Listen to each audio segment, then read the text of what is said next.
In her poem Goblin Market, Christina Rossetti destabilizes Victorian belief in heteronormativity by demonstrating a homosexual relationship played out between two sisters, Laura and Lizzie.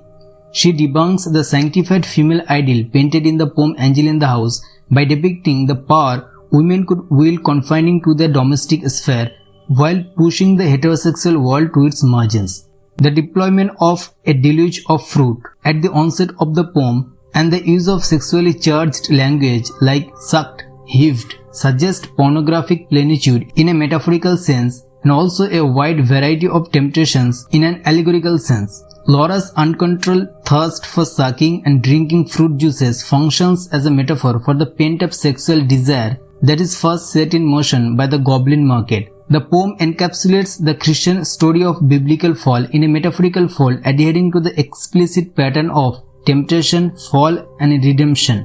Rossetti, who was a firm believer in Anglicanism, mixes her sensual description with the ideas of Christianity, viz. The Eucharist idea, the embodiment of Christ and salvation, and reconstructs the story of salvation, while Laura gains salvation by having the forbidden fruit again. Laura is portrayed as Eve and Lizzie as a type of Mary, a symbol of female propriety and purity. Lizzie's claim to Laura, "Eat me, drink me, love me," alludes to the Last Supper and Christ's sacrifice to save the world.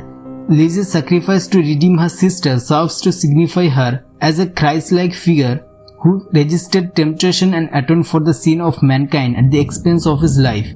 Here, Rossetti takes a scathing criticism on the long-held sexist idea that the female is the sinner, as it was Eve who cajoled Adam into eating the forbidden food, and male is the redeemer by having two female characters play both the roles of sinners and saviors.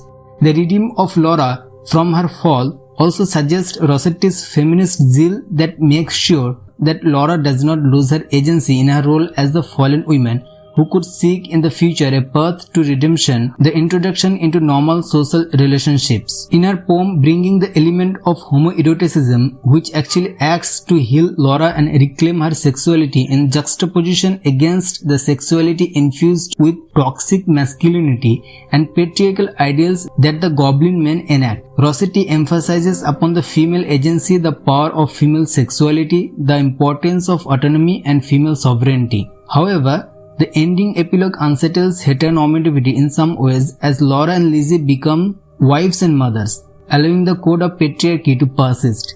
But it establishes the fact that queer possibilities can be possible within the structure imagined as the center of Victorian cultural value and British identity.